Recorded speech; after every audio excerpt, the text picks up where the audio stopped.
राज्यामध्ये बनावट जन्मदाखले आणि बनावट जात प्रमाणपत्रांचं प्रकरण चांगलंच तापलंय।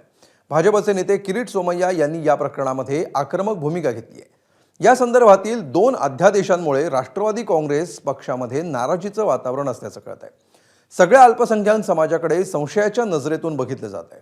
पुरावा नसेल तर रोहिंग्या म्हटलं जात आहे, अशी तक्रार मुस्लिम नेत्यांनी अजित पवारांकडे केली आहे। अजित पवार हा वाद मुख्यमंत्री आणि महसूल मंत्र्यांच्या कोर्टामध्ये नेणार आहेत। पाहूया हा स्पेशल रिपोर्ट। राज्यात बनावट जात प्रमाणपत्रांवरून पुन्हा एकदा राजकीय संघर्ष उफाळून आलाय। या संघर्षात महायुती सरकारमधील 2 पक्ष आमने सामने आणि यावेळी निशाण्यावर आहेत भाजप नेते किरीट सोमय्या। त्यांच्यावर नाराजी व्यक्त केली आहे थेट उपमुख्यमंत्री अजित पवार यांनी। याला कारण ठरलंय किरीट सोमय्या यांचं कथित बोगस जात प्रमाणपत्र धारकांविरोधातील आंदोलन। वोट जिहादचा हा एक वेगळा प्रकार आहे, जे मालेगाव तहसीलचं एक उदाहरण आहे।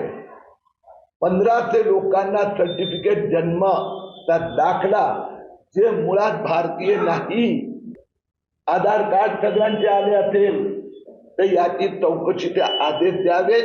आपल्याकडे महाराष्ट्रात बांगलादेशी आणि रोहिंग्या अनधिकृत यांचं काम ATS ला दिलेलं आहे।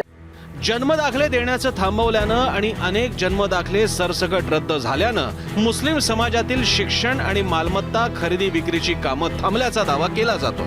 सोमय्यांच्या तक्रारीनंतर बोगस जात प्रमाणपत्रावरून अकोला, छत्रपती संभाजीनगर, अहिल्यानगर, मालेगाव, अमरावती, धुळे, बार्शी टाकळी, अचलपूर अशा ठिकाणी गुन्हे नोंदवण्यात आले।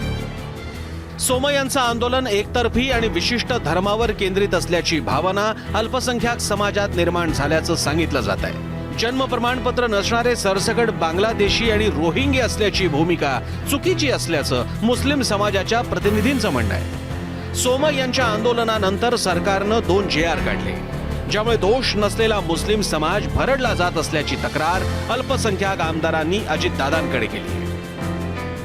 या JRचा काय परिणाम झाला ते पाहूया। अनेक मुस्लिम नागरिकांचे जन्मदाखले रद्द करण्यात आले, काही ठिकाणी नवीन दाखले देणं थांबवण्यात आलं। या समाजातील लोकांच्या शिक्षण, मालमत्ता खरेदी विक्री, शासकीय योजनांचा लाभ अशा अनेक बाबींवर परिणाम झाल्याचा दावा। या सर्व गोष्टींमुळे नाराज अजित पवार मुख्यमंत्री देवेंद्र फडणवीस यांच्याकडेही सोमय्यांना आवरण्याची मागणी करणार असल्याचं कळत आहे। सोबतच महसूल मंत्री चंद्रशेखर बावनकुळे यांच्याशीही विशेष बैठक होण्याची शक्यता आहे। बनावट प्रमाणपत्र असलेल्या दोषींवर कारवाई करा, पण निर्दोष नागरिक भरडले जाणार नाहीत याची काळजी घ्या, असं आवाहन दादा करतील असं सांगण्यात येत आहे। राज्यातील महायुती सरकारमधील भाजप आणि शिवसेना हे 2 पक्ष हिंदुत्वाचा पुरस्कार करणारे, तर राष्ट्रवादीच्या यशात मुस्लिम मतांचा मोलाचा वाटा। बहुतांश मुस्लिम मतदारांनी लोकसभा निवडणुकीत शरद पवारांच्या राष्ट्रवादीला जवळ केल्यामुळे अजित पवार प्रत्येक पाऊल हे जपून टाकतायत।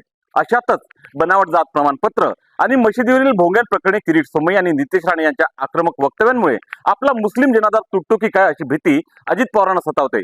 अशातच अजित पवार नाराज होणार नाही आणि हिंदू मतदारांना सरकार मुस्लिम मतदारांचं लागून चालन करत नाही असा सुवर्णमध्य काढणारा तोडगा शिवसेना आणि भाजपला काढावा लागेल। अकोल्याहून उमेश लवणेसह ब्युरो रिपोर्ट, ABP माझा। ABP माझा, उघडा डोळे बघा नीट।